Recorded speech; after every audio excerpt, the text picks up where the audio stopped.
tarde, pessoal da Blau, tudo bem? Eu sou o Otávio Paim, estamos aqui com mais um episódio do nosso podcast chamado Pega a Visão. Hoje, a gente vai falar um pouco sobre como que as telas estão prejudicando a visão das crianças.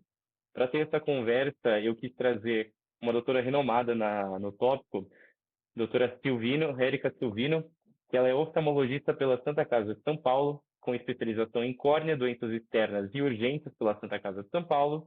Ela é membro também da Sociedade Brasileira de Oftalmopediatria e coordenadora do Coreme e oftalmologista na Unilaser em Santos.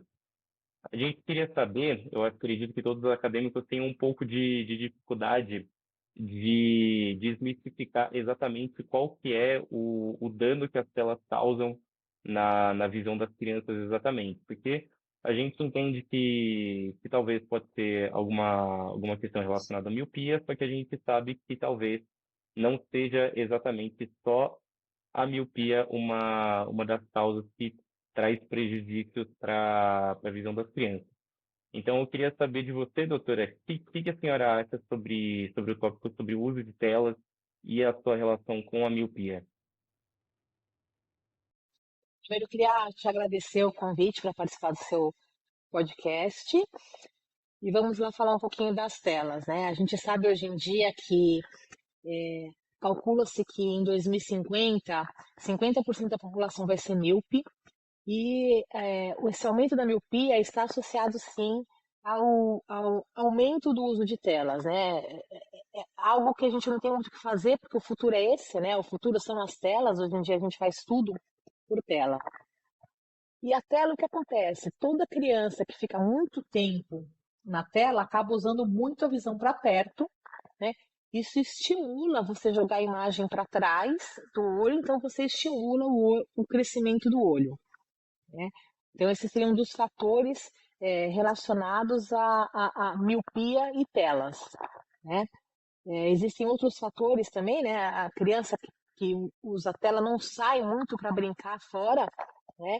Que é importante também para a prevenção da miopia. Entendi. Realmente, eu concordo com a senhora que é o futuro, né? É o nosso presente e o nosso futuro ter cada vez mais uso de tela. Inclusive, eu estava lendo que muitos lugares, e escolas principalmente, o pessoal está usando cada vez mais computadores e televisões para ensinar as crianças e também para ter qualquer outro tipo de desenvolvimento educacional, no geral. E eu acho que isso talvez seja um fator agravante para o aumento do tempo da exposição de telas nessas crianças. E pensando nisso, qual seria a diferença entre, por exemplo, um uso recreativo por smartphones e tudo mais, de um uso de computador para o ensino? Tem alguma diferença entre esses dois? Ou o dano, no geral, sobre telas é o mesmo? Se você pensar num computador num celular, o dano é muito parecido, né? Você está usando a visão para perto, né? É, a gente fala que o mais importante quando você está usando, vai fazer um uso prolongado de tela, é pausa, né? A pausa é extremamente importante. Eu falo que é uma batalha que a gente perdeu, porque realmente hoje em dia, qualquer coisa que a gente vai fazer, você deixa o celular em casa, acabou, né? Você quer voltar para casa, você fica agoniado, porque tudo, você paga a conta no celular e no computador, você faz pesquisa no celular, a gente estuda celular e computador, né? Quem usa um livro hoje em dia? Ninguém. Então, a gente tem uma regra para uso principalmente em crianças, para uso de tela e computador, que é você deixar o celular, ou o computador, ou o iPad, né, o tablet, a pelo menos 20 centímetros, e a cada 20 minutos você vai fazer uma pausa de 20 segundos. Então, deu 20 minutos, você coloca um despertador, que é o mais fácil, né? Você para de olhar na tela e você tem que usar esses 20 segundos para olhar longe, né? Porque não adianta você fechar a tela e vai olhar um livro ou vai continuar usando a visão para perto. Então, isso é uma coisa que a gente pode fazer para diminuir o cansaço nos adultos e para ajudar na prevenção do aumento da miopia, né? Outra coisa que a gente fala sempre né? Que é a exposição à luz natural. A gente sabe que assim, o maior protetor, entendeu? Para o início da miopia e para a progressão da miopia é a luz natural, né? O ideal seriam 2 horas por dia exposto à luz natural, que a gente sabe que é inviável, né? É muito difícil você, hoje em dia, com o estudo, com as escolas, você expor a criança 2 horas à luz natural. Então, existem trabalhos que falam que se dentro de casa você desligar a luz artificial, abrir a janela e deixar essa criança exposta à luz natural, a quantidade de luz que vai entrar na casa por 2 horas vai ser o suficiente para essa criança. Então é assim, mas ele mexe muito no celular. Não tem como você tirar essa criança do celular? Não. Então, vai falar para ele, olha, no escuro você não vai ficar. Você vai mexer o celular aonde? Embaixo da janela, na varanda de casa, né? Então, são algumas coisas que a gente pode tentar fazer para ajudar os super ligados em tela e celular. Entendi.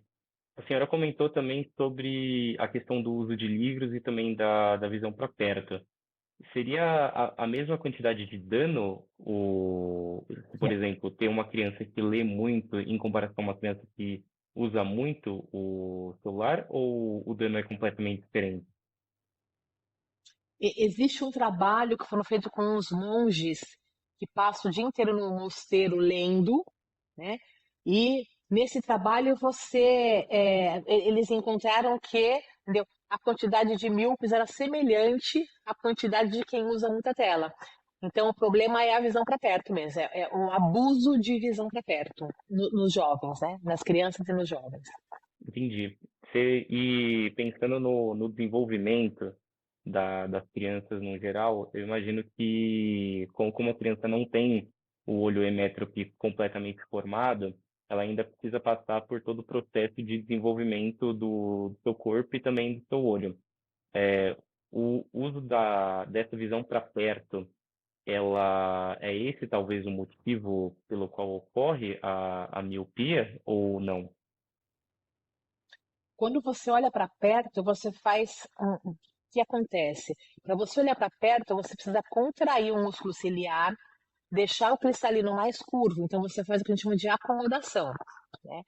Quando você olha para longe, você tem que ter esse cristalino relaxado. Então, o cristalino para perto ele é mais dobrado e para longe ele é mais esticado. Quando você usa muito a visão para perto, na hora que você vai olhar para longe, você não consegue um relaxamento do cristalino. Então, tem muitas crianças que fazem tipo uma miopia acomodativa, né? Essa criança acaba não enxergando para longe por ter esse cristalino muito contraído, né? Então, isso é uma das coisas. Por isso que é importante, as crianças míopes, você sempre dilatar a pupila para você que a gente consiga fazer o grau da criança com essa musculatura relaxada, né? E você jogando a visão da criança para trás, você estimula o olho a crescer, né? Você está estimulando o olho a ir para trás junto com a imagem. Por isso, é um dos fatores que esse é um dos fatores que associam a visão para perto ao aumento da miopia. Entendi, O uso prolongado de visão para perto. entendi. Tem muitas crianças que os pais indicam, né, tem indicação médica também, sobre o uso de óculos de filtro azul, e que tem todo aquele marketing de que resolve todos os possíveis problemas causados por telas e tudo mais. Mas desmistificando isso, esses óculos de filtro azul, eles adiantam de alguma coisa, principalmente quando a gente pensa nas crianças? Eles filtram a luz azul, que é uma luz mais prejudicial para os olhos, isso é independente da miopia. Porém, entendeu? Os celulares modernos e os notebooks e os tablets modernos, eles já têm filtro para luz azul, né? Então, assim, o filtro que tem num Samsung, num Android ou num Apple, né, já filtra a luz azul. Então, não seria necessário se você já tem esse filtro nos próprios aparelhos, né? Então, é assim, ajuda, ajuda. Mas, é assim, mais o adulto que fica muito tempo em tela de computador, que não tem o filtro, eu acho ele bastante válido. Para as crianças que usam mais tablet ou celular, você já tem o filtro no próprio aparelho, né? Então não seria necessário. Uhum. Que tem alguns pais que chegam dizendo que o filho reclama que o olho está ardendo, que o olho está cansado, ou que tem uma visão um pouco mais embaçada depois do uso do tablet. Isso é, por acaso, a vista piorando por conta da luz azul ou é por algum outro fator? Não, existe um outro fator.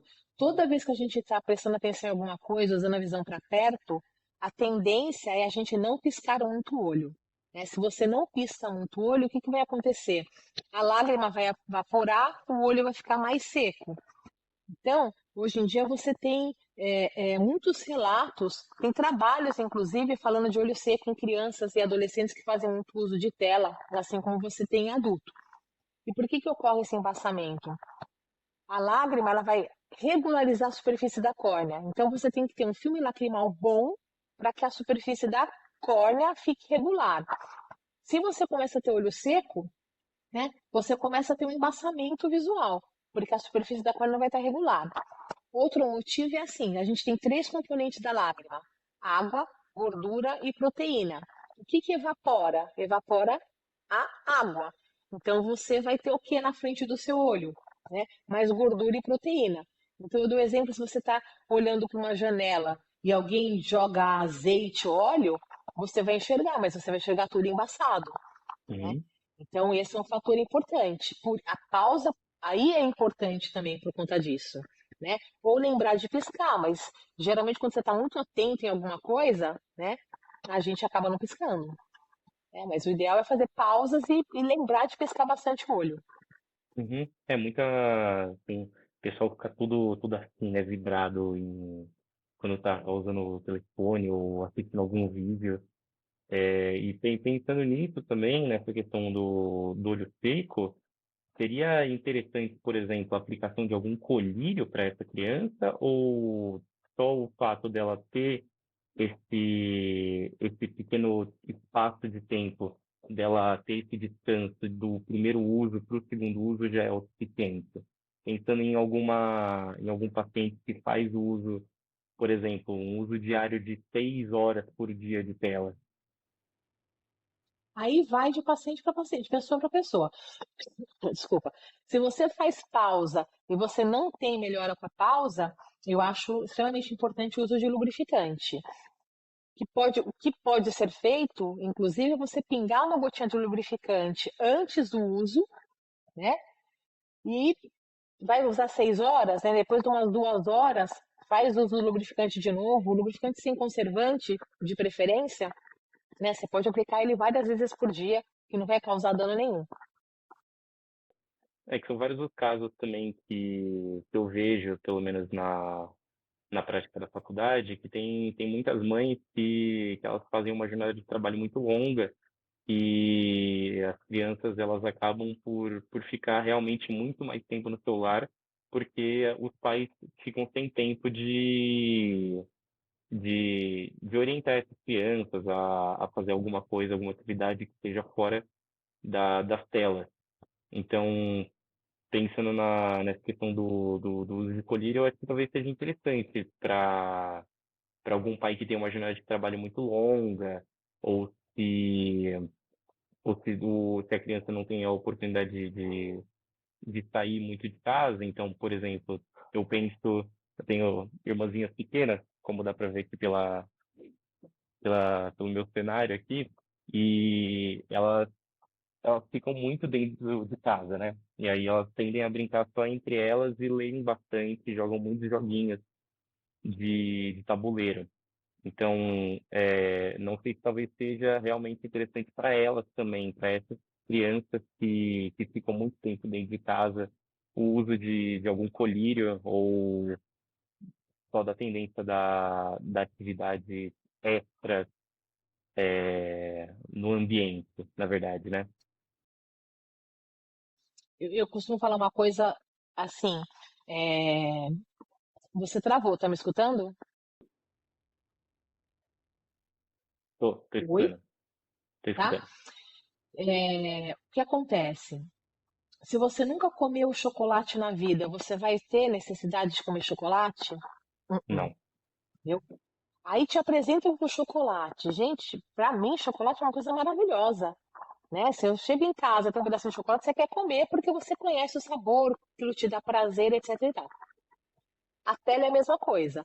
Se você pega uma criança e você dá para ela bonequinho para brincar, jogo de tabuleiro, canetinha para pintar, e ela não conhece a tela, ela não vai sentir necessidade de tela, né? Então, assim, eu entendo às vezes que a jornada dos pais e das mães hoje em dia é terrível, né?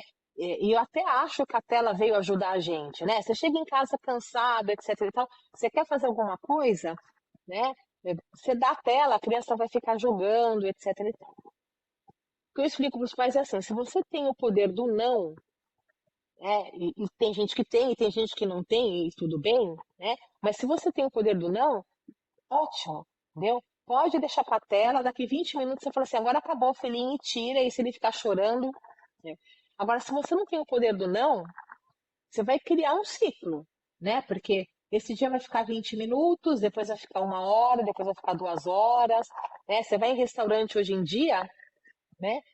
Então, às vezes estão os pais e as crianças com o celular, não tá ninguém conversando, tá todo mundo usando a tela, né? Então, é assim, tem número um, tente não apresentar a tela. Apresente canetinha, papel, jogo de tabuleiro, né? Uhum. Apresentou tela, entendeu? Você tem que tentar educar a criança para cada 20 minutos, meia hora, fazer pausa. E eu explico quando a criança é um pouquinho mais velha. É óbvio que se a criança está jogando, né? Você não vai arrancar o celular da mão da criança se ela está na última fase do jogo X, né? Espera acabar, né? Ah, putz, a série, o capítulo é 45 minutos, né? Vai tentar pausar, mas aí tá naquele momento emocionante da série que o herói vai matar o bandido ali, sei lá, meu, é, deixa continuar e você faz a pausa depois, né? A gente tem que ter um bom senso. Mas o ideal é que a criança seja educada a fazer as telas, né? Ela aprenda, desculpa, as pausas, ela aprende a fazer essas pausas, né? Uhum. É que senão também a criança pode desenvolver aquela questão que a gente fala da irritabilidade, né? Tem muitas crianças que eu vejo, pelo menos em restaurantes, que se o pai tira o telefone da mão delas, elas fazem um escândalo, começa a se debater, começa a fazer um show no meio dos locais públicos, né? E aí eu queria saber também, indo por essa linha, o que que causa essa dependência, assim, desse uso de telas excessivo nas crianças?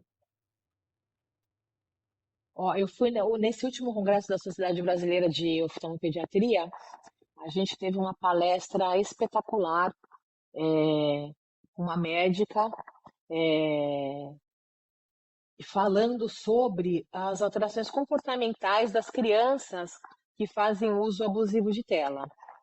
E, e aí existe, são crianças mais agitadas, são crianças mais sem limites, né?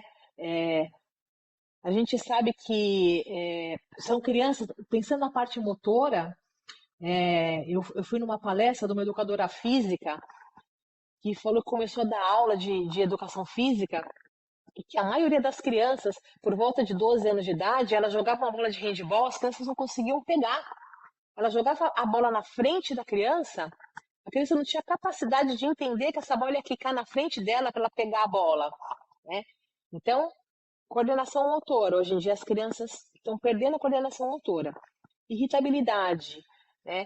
É, são crianças que são extremamente frustradas. Isso tem trabalho.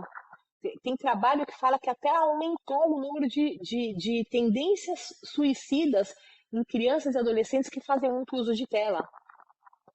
Eu até tenho esses dados, não tenho esses dados para te dar agora, eu tenho no meu celular anotado, até porque essa aula foi espetacular, falando dessas alterações, da agitação, do aumento da ansiedade, aumento de depressão, aumento de tendência suicida em crianças que fazem muito uso de tela e que se baseiam muito por rede social, né? Elas não entendem que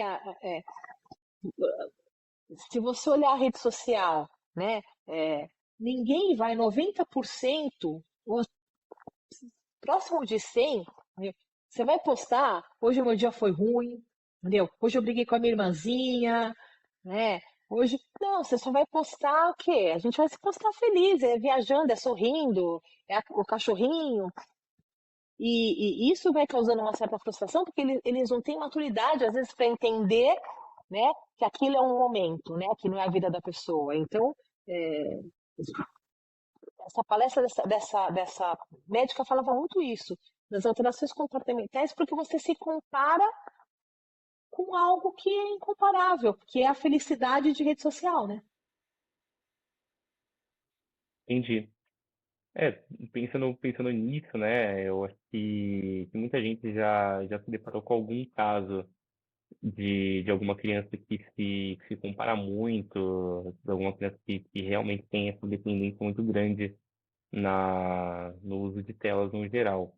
E eu imagino que talvez tenha alguma correlação com a liberação de dopamina na retina, né? E eu não sei exatamente como que funciona o mecanismo, mas eu li que tem alguns lugares que dizem que também o excesso de uso de tela tem relação com a resistência de insulina. Isso você acredita que seja mais por conta do sedentarismo relacionado ao excesso do uso de tela, ou se é uma consequência que a luz azul causa no organismo? Aí, você estava falando de que estava um pouco metalizado o seu som. Você estava falando de resistência insulínica, é isso? Isso, isso.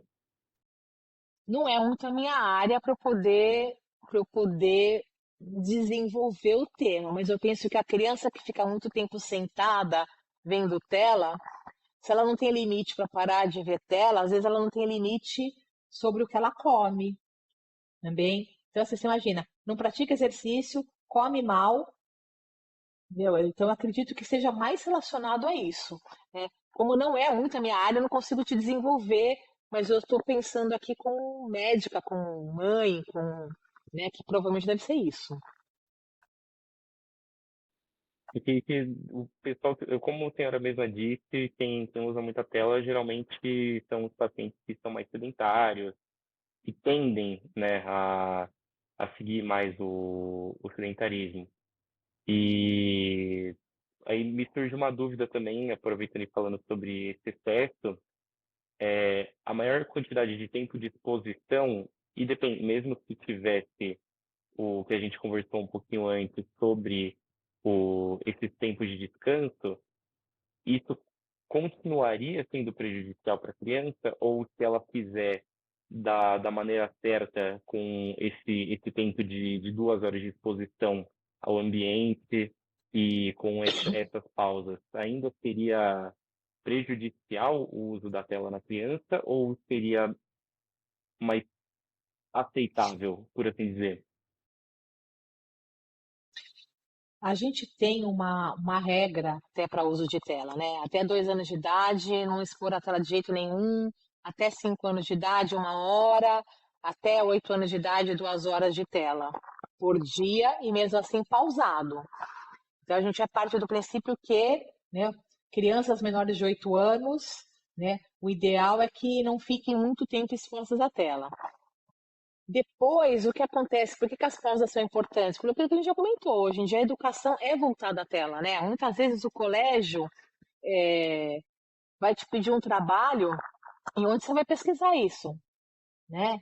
Eu falo, não existe mais papel. Gente, é tudo feito em telas, pesquisas são em telas. A IA veio aí com tudo, né? A IA chegou chegando, né? Então você não tem muito como fugir da tela.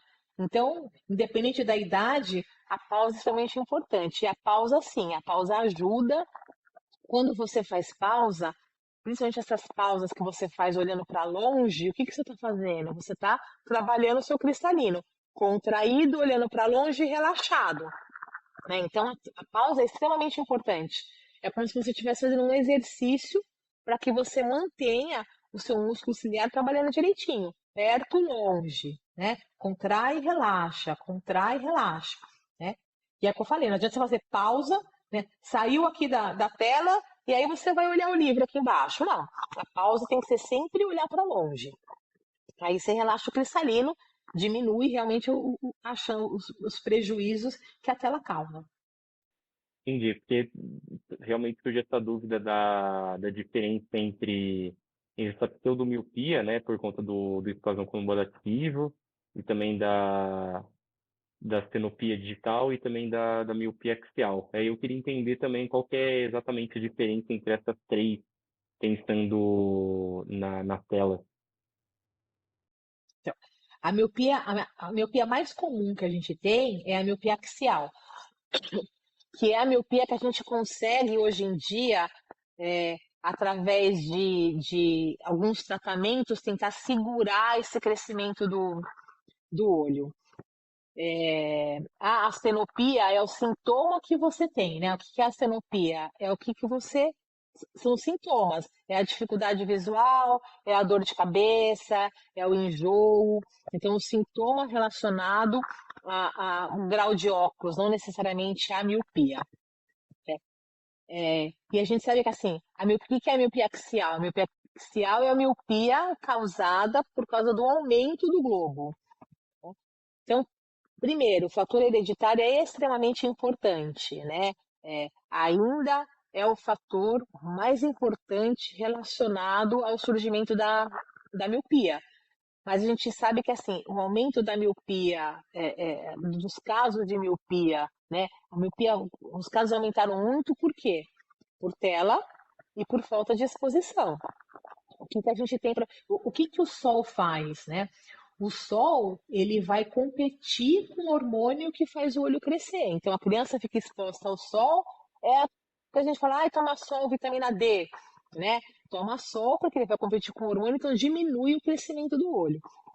E hoje você tem outras, assim, quando você pega uma criança muito nova, já com uma baixa hipermetropia ou com uma miopia, você tem que tentar fazer com que essa criança não seja um alto míope, porque o tamanho do olho tem a ver com complicações na vida adulta. Então, o que, que você tem? Você tem colírio de atropina, quando bem indicado, que também vai competir com o hormônio que faz o olho crescer. Então, a gente tenta segurar. E você tem algumas lentes que são especiais para miopia. Né? A gente fala que são as lentes com defoco, são lentes para progressão de miopia, que a gente também pode prescrever, e eu falo que a gente deve prescrever para criança míope para tentar evitar que essa criança tenha uma alta míope. O que acontece? Os automíopes, as crianças com a miopia maior ou com um globo ocular maior, elas têm maior tendência, né, de desenvolver problema na retina, Uhum. né? Buraco na retina, descolamento de retina, problema no nervo óptico ou na mácula, uma atrofia por conta de grau alto de miopia.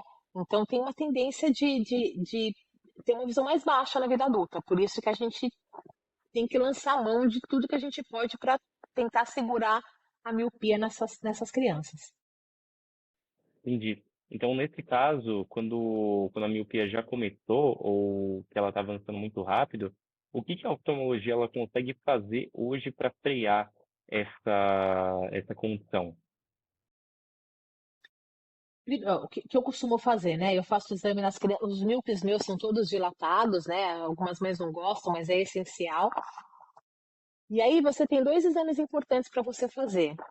Um que chama topografia de córnea. O que que ela faz? Ela vai medir a curvatura da córnea, porque ou a miopia pode ser por aumento da curvatura da córnea, que é mais difícil, ou por aumento do comprimento do olho. Então, outro exame que a gente faz é a biometria. A biometria vai medir o comprimento do olho. E aí você tem uma quantidade que o olho pode crescer a cada 6 meses. Então é importante você examinar essas crianças a cada 6 meses para você fazer o exame de grau mais a biometria, para a gente poder saber o quanto esse olho está crescendo. Né? Toda criança míope, eu já, assim, com menor de 3 anos é difícil, porque você não pode nem usar atropina, nem colocar esse óculos especial. Então, nessas crianças menores de 3 anos, você vai fazer só orientação com relação ao ambiente, comportamental e ambiente. E as crianças que são mais velhas, você pode fazer o uso tanto de colírio de atropina quanto das lentes especiais. Mas, entendeu? Não adianta você fazer uso da lente especial do colírio se a criança também não melhorar o fator ambiental da miopia. Entendi. Então, se for pensar para um pai que está ouvindo ou para algum estudante de medicina, o que que ele precisa levar para casa sobre os cuidados do uso de tela nas crianças? Primeiro, pausas importantíssimo, entendeu? Acho que é talvez a coisa mais importante. E aí, isso vale para o adulto também, né? O olho seco que está associado à tela, né? Então, pausas são extremamente importantes. Não deixar a criança, entendeu? Ficar usando o celular no escuro, né? Expor essa criança à luz natural, mesmo que essa luz natural esteja dentro de casa, na janela, na varanda, né? É, pais míopes, né? Essa criança tem que ser diagnosticada. Se você tem um pai míope, essa criança tem 3 vezes mais chance de ser míope. Se são os dois, é 7 vezes mais chance de ser míope, né? Então é importante, às vezes, antes da criança reclamar, já fazer a avaliação oftalmológica. Porque se essa criança tem um comprimento axial acima da média ou uma hipermetropia, que é o oposto da miopia, muito baixa, às vezes já vale a pena a gente pensar em fazer algo com essa criança para que ela não se torne míope ou que ela não se torne alta míope. Então, são os recados mais importantes. Pausa, exposição, entendeu? E diagnóstico precoce da miopia ou da pré-miopia. Entendi. Bom, muito obrigado, viu, doutora? Eu acho que isso é uma. Essa mensagem final foi perfeita para a gente divulgar, é, independente se for para paciente, tanto para os médicos, né? A gente aqui tá falando com médicos em formação, a grande maioria, e eu acho que todos têm que realmente fazer essa avaliação quando você está no internato, ver, fazer, na hora de fazer uma anamnese bem feita, consultar realmente essa questão do uso de telas e também da questão dos antecedentes familiares quanto à miopia, porque isso pode atrapalhar na qualidade de vida da criança quando ela estiver se desenvolvendo ou quando ela estiver numa fase mais adulta, e também prestar atenção nas questões emocionais, né, quanto ao uso das telas. Eu queria agradecer a sua participação aqui no nosso podcast, é, e agradecer a todo mundo que veio aqui assistir e convidar vocês para os nossos próximos. E seguir a Blau também, que é bem importante para nós acadêmicos que temos interesse aqui em oftalmologia, de seguir o que a nossa especialidade está se desenvolvendo, e é por isso que a gente traz doutores incríveis como a doutora Érica para poder conversar com vocês um pouco mais sobre esses novos debates que são bem atuais. Então, um grande Eu que abraço para agradeço o todos. convite. Tchau, pessoal.